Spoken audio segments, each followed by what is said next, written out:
Hello, so we are going to be doing a little bit of story time Q&A. I asked on my Instagram xi_missy_xi what things you guys wanted to know basically about me.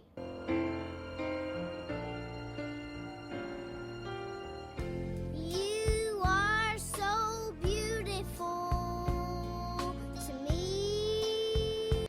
And there were a few questions here. Actually, two people asked the same thing, basically. What is your top bucket list for travel, as well as dream vacation? Sending love from Kailua. So two different people. And hello, Kailua. Kailua is on the same island as me here on Oahu. Aloha. Dream vacation is a good question because, gosh, there's so many places I'd love to go. I've never traveled outside of the US, so dream vacations pretty much anywhere outside of the US. I'd love to go to Japan. Oh, that's a good one because I am half Japanese. I'd love to go to the motherland. I would love to go to Europe. I mean, England, Scotland, Ireland. I'd love to go to Asian countries too. Korea, South Korea, obviously. Thailand. But I would love to go to places where the food is bomb. I'm a foodie, so the food would have to be delicious. Italy would be a good one, huh? Italy would be a good one. All right, next question. Someone asked, life is always hard. What makes you motivated? What motivates me is proving people wrong. That's probably a really big one. And maybe probably not the best answer, but it's truly what motivates me. People want to see you do good, but never better than them is the saying. And I like to prove people wrong, especially, when they bet on the wrong horse, when they didn't believe in me, when they were so happy when I failed. What they don't realize is every time we crash and burn, we rise back up like the phoenix. It's motivation for me. And also, I'm not ever in competition with anybody but myself. So what motivates me is to be the best version of myself, to be better than I was yesterday, the week before, the month before, the year before. Like, I always want to be a better version of myself. And also, I really want to create a legacy for my child. I think the biggest thing of all is I just want to create a legacy and prove haters wrong. Let's see what's next. How did you learn each tarot card's definition, characteristics, personality? ? Is that channeled? ? I learned how to read tarot by watching tarot. I never ever aspired to be a tarot card reader. Ever. I loved everything about esoteric shit. I loved psychics and tarot cards and witchy stuff ever since I was a little girl. I've just always been really drawn to it. Astrology, everything about it mesmerized me as a child. And I guess I've always sort of been in tune with things like that. But at the tail end of my breakup in 2015, I started watching tarot card readings on YouTube. And, just from watching tarot card readings, I started to learn what each card meant, really detailed, right? More in depth. This is after I broke up with my ex, and it was a year after that. I left him in 2016 or so and started my channel in 2017. So imagine all that time from 2015 to 2017, I was really, really heavily on YouTube watching Law of Attraction. I've seen almost every single Abraham Hicks Law of Attraction video there is. I love Esther Hicks, and her channeling Abraham's messages and words really helped me, especially that one particular phrase I heard her say, things are always working out for me. Anyways, we'll go down that other rabbit hole in a little bit. But once I decided after being pushed and nudged by spirit to buy tarot cards, post a video on YouTube, I then started to do my research. The thing about tarot cards is, I mean, we could go down a huge rabbit hole with this because depending on the deck, you know, you can have the traditional Rider-Waite, which is how I learned to read tarot. It's the very first deck I ever owned and bought, and it's what I would recommend if you are, I don't know why my arm's like this. It's like broken. I don't know. It's like awkward sitting here. That's what I would recommend for people when they say, well, I want to learn tarot. What's the first deck I should buy? Rider-Waite. Because you've got to know the basics, right? If you don't know the basics, honey, I mean, it's like cooking. If you don't know how to boil water, you're pretty much screwed, right? So Rider-Waite is very traditional, and that's what I would suggest for you to learn, because then you're going to learn the traditional meaning of each card, right? And then also you have different tarot cards made by different people with gorgeous illustrations. And depending on the tarot deck, the meaning of the Two of Wands could be different than what it is in the Rider-Waite. The Five of Swords could be different in that deck compared to what's in the Rider-Waite. So the illustration of each card also is something too. And so that's where you really have to use your intuitive skills, is when it's not just the traditional Rider-Waite, but also sometimes you can get a spread. 3 people can get the same spread and read it 3 different ways. Just depending, right? Sometimes people are reading from their own perspective of pain and hurt or whatever. You can feel it too, and you can hear it in the cards. Some people are really unbiased. And some people are just like making shit up. No. But I feel like experience of watching tarot card readings, going down my own rabbit hole of researching it, because I need to master everything I do. That's just what I do and how I do it. I need to be the best at it. So I'm going to put my back into anything I do. And also it being channeled to me. So that's a really great question. This is kind of in connection to tarot. At what age did you start reading tarot? This was in 2017, and this is what, 2024. So 7 years ago, and I'm 46. So do the math. I was quite older, 39 years old. Someone else asked, Missy, do you happen to be Filipino? Yes, because my papa right here, my mom's dad, he was pure Filipino. So my mom's half, and I am a little more than a quarter. When we did our DNA testing, I'm like 29% Filipino. So I am Pinay. Okay, honey, I am part Pinay. Do you still enjoy baking? If so, what's your favorite thing around the holidays? Well, many of you may not know that I used to own my own baking business, and it started kind of odd, strange the way it started. I was a stay-at-home girlfriend who wasn't married, and I was bored, and we needed to make money, and I have a Capricorn moon, so I'm a hustler, and I'm not a baker just naturally. I wasn't. My grandma was an amazing cook. My mom can bake pretty well too, and like my auntie, and but I didn't like inherit that like natural gift. So when I decided that I wanted, and it started just like on a fluke, like I would just like, make some desserts and stuff, like, you know, obviously box cake and like random shit, right? Cookies. And I just started to think about it, like, I wonder if I could like make desserts and sell it. And I just went down this whole fucking rabbit hole of research. And I've taught myself, I'm self-taught. I taught myself how to make French macarons. And if you ever have tried to make French macarons, they're fucking hard. If you've ever tried to teach yourself how to, or ever attempted to bake French macarons, it's not macaroons, it's macarons, it's so hard. It's one of the hardest things you can make because it's depending on the temperature, it depends on what oven, it's a technique of the folding of, you know, it's just this whole big deal, right? You guys sift the almond flour just perfectly. But I did all that. I taught myself how to do it. And the way I taught myself was constantly going through as much recipes as possible and doing all these practice test runs. And I remember my ex used to see me like wasting all these ingredients. And so I'd have to like wait till he went to work, and I would like work on all these like different, you know, trials of like, hey, now this time I'm going to try and bake it for 11 minutes at this temperature. Maybe I'm going to try on the second shelf, because it really just depends on there's so many factors that go into making perfect French macarons, the shells, because the shells have to be completely filled.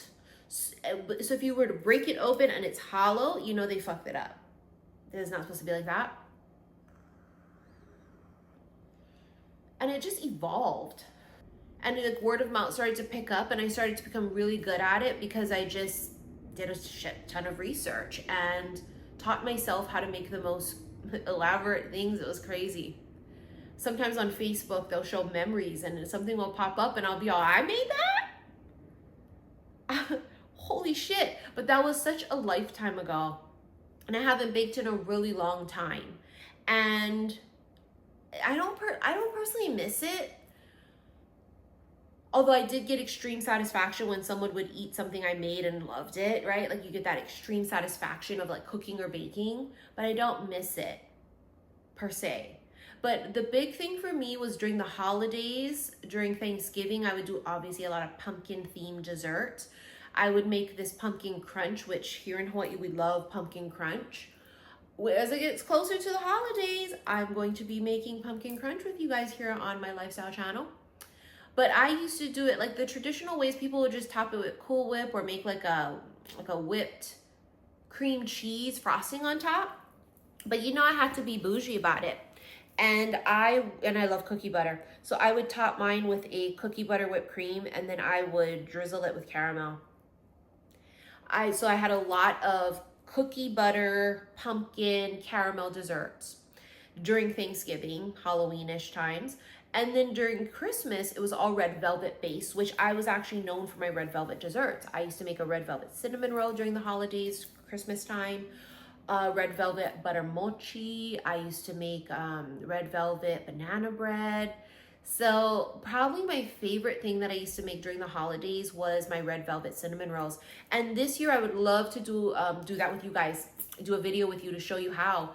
I actually, you make it the traditional way, right? But I learned how to tweak it and make it semi-homemade, where you use the box mix of red velvet cake mix, right? And you do that, and then you add things to it, as opposed to like when I first started making it, everything would be done completely by scratch. But you still have to go through the whole process of kneading the dough and letting the dough rise and rolling it up. And I was so bougie. I used to dye my frosting. I used to dye it a pink color, because then the red velvet cinnamon rolls were red and then the frosting was pink.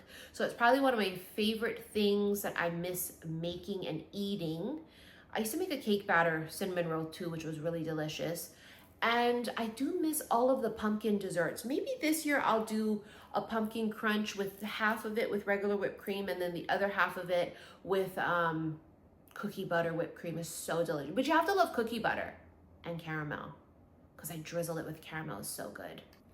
I don't know if you guys love these poppy sodas, probiotic sodas, but I've tried a few in the past and I did not like them at all. And this one is the raspberry rose, and I was looking on the reviews and supposedly it's delicious. So we'll see. There's no smell. Oh, there's a slight raspberry smell.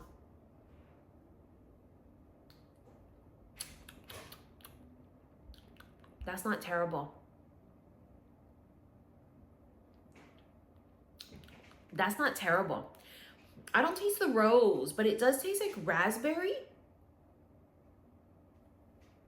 Oh, that's not bad. Oh, it has that like probiotic taste in the background of it. Almost like, almost chemically. I don't know how to describe it. Oh yeah, it has that yucky like probiotic-y taste. I don't know how to describe it, but it's not terrible. I've had worse flavors from them. Earlier when my mom was here, we ordered food and I didn't finish my food. It looks terrible. It looks awful. But if you can see it, it's a caprese sandwich from this place called Earl's. It's a sandwich place here. And they specialize more so in like pastrami sandwiches and Philly cheesesteaks and chicken sandwiches. And of course I don't eat meat. So I decided to get this and it was so good. I only ate a little bit of it. Here, I'll put it. So you've got pesto in there. There's fresh mozzarella, lettuce, tomatoes. There's sun-dried tomatoes in here as well too. Mayonnaise. Mmm. Mmm.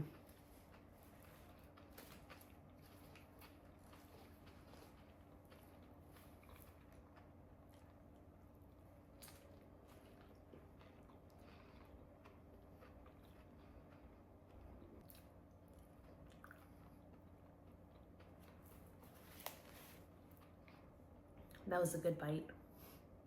I'll finish it later. I was thinking about this too the past couple of days, how the energy has like shifted. And you know, my day job is a psychic tarot card reader on my other channel. So every day I'm feeling out the energy. And the past couple of days, the energy has just shifted so much. And it's like a weird thing too, where it was thinking about the past, not necessarily like missing people from the past or anything, but like thinking about things from the past. And somebody asked me on my other channel a few months ago to talk about like my first relationship and, you know, kind of get a little bit more in depth about that. But, you know, I really try to stick to just tarot on that channel. So here might be a really good place to talk about that. My first love. And I say that because after all the healing that I've done, I've sort of looked back at my life and realized I've never actually been in love.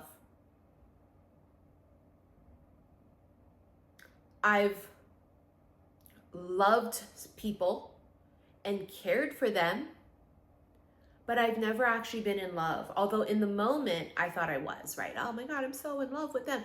And it's just like, I see it now after my healing that in every relationship it was different. Like in a particular one, it was trauma bonding, where we had this magnetic connection and maybe it was just physical, and he had issues and I had issues and we were just toxic together, and we were both codependent, or we both were insecure or whatever, right? Because I mean, we've been all of those things in the past. Let's be real. Insecure, codependent, you know, borderline psychotic, jealous, you know, whatever.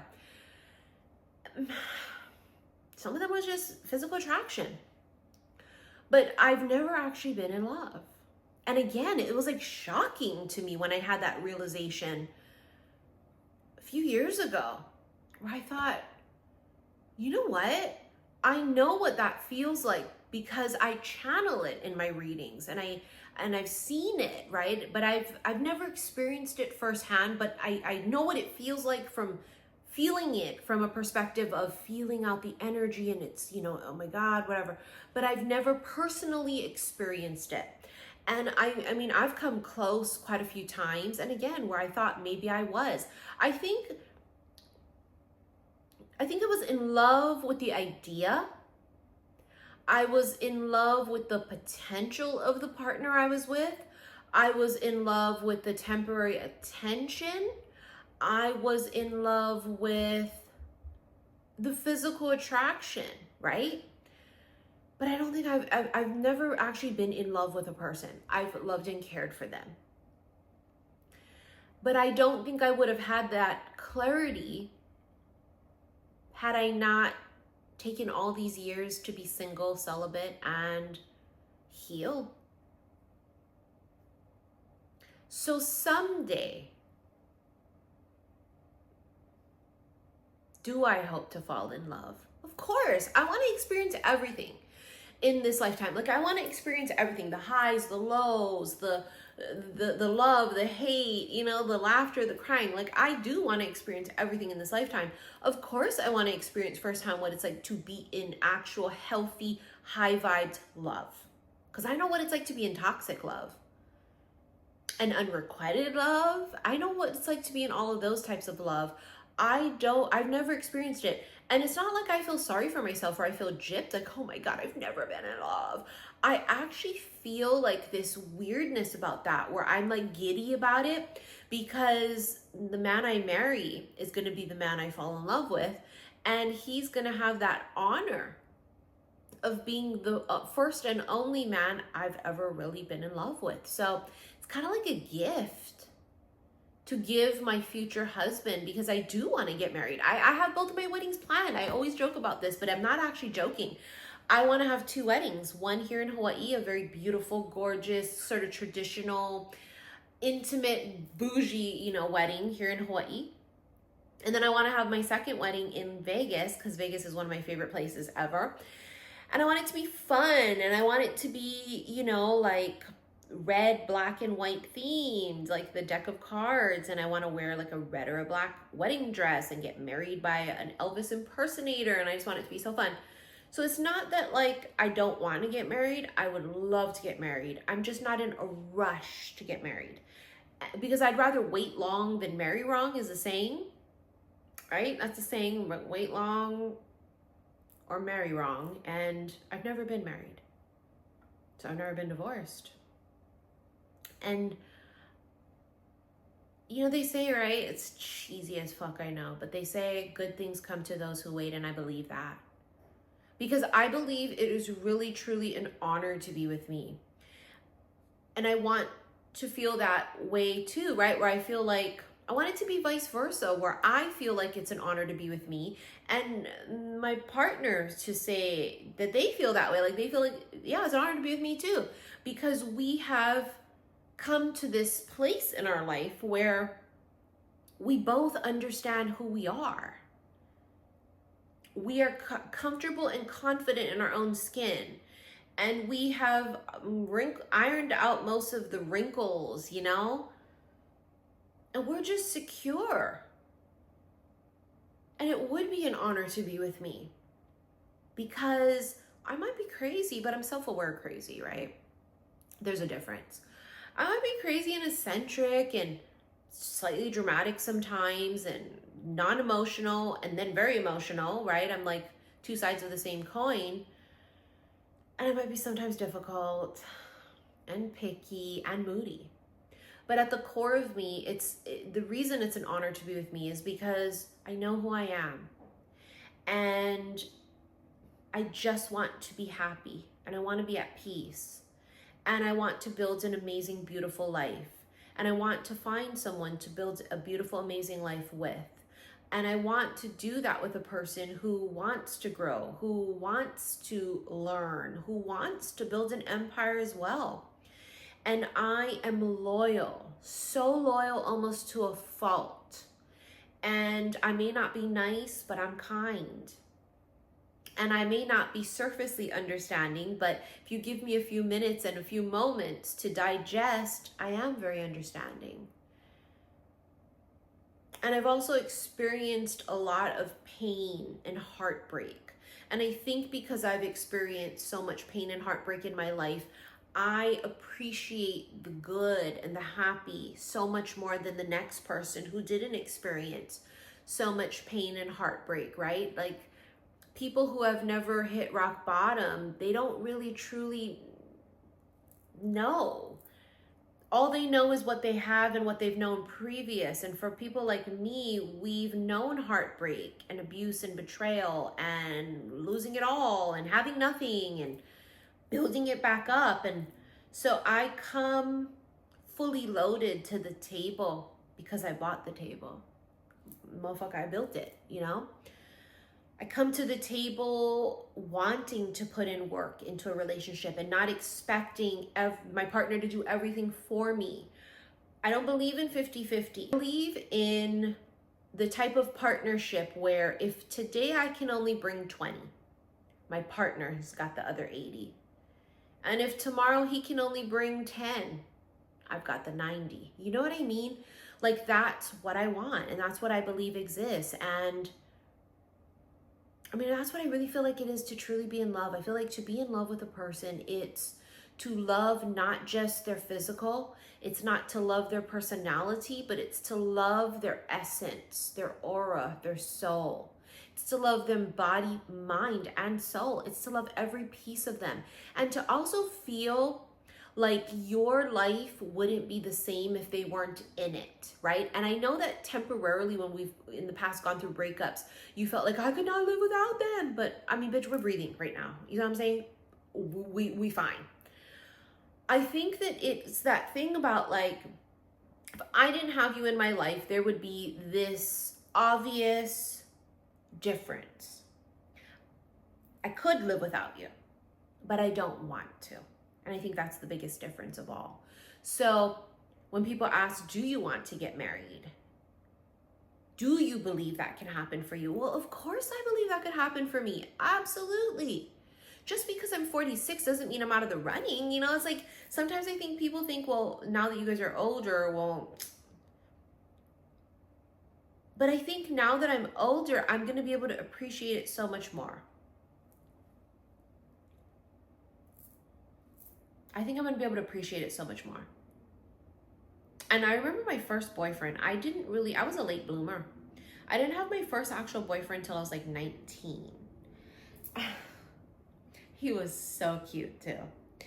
I mean, he was my first everything, and he was just adorable. And I don't know, he's kind of goofy too, but he was older, and I mean, he really broke my heart too, because then I found out he had a girlfriend.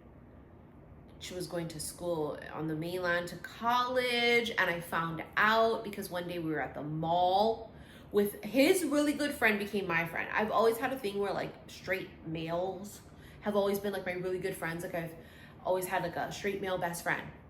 But anyways, I became such good friends. I met him through that friend anyways, right? So he was like my friend first. So I was with the guy, and I went to the mall with him one day. He had to go return something, and he's like, you want to come with me to the mall? I was like, yeah. So me and him went to the mall, and we were like walking, and he's like acting really weird. Like all of a sudden he was like, oh my God, you know what? I think I forgot something at the car. We got to go back.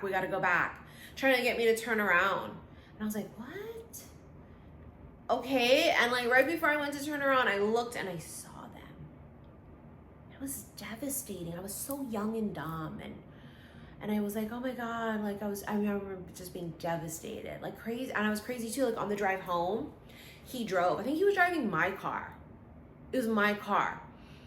And I remember on the way home, he was driving and I was in the passenger seat, and I was so crazy back then too. And I was so mad. I was like, turn the car around. And he's like, no, put your seatbelt on. And I was like, I'll kick the windshield in. And he's like, no, you're not. Shut up. Put your seatbelt on. It's not worth it. Shut up. It's not worth it. It was just devastating. But I had such good times with him.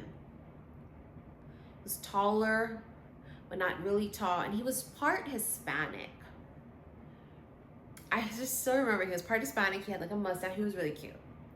He used to be super athletic in high school. I remember like finding out he was like the star quarterback when he was in high school. And I was like, oh my God, like in high school, I never dated the star quarterback. You know, I don't know. It was like one of those things like, oh my God, he's a star quarterback. Oh, he's so cute. He was really funny. And I did have really good times with him. I really did. I had really good times with him. And I remember like a couple times I met his like family, like his dad.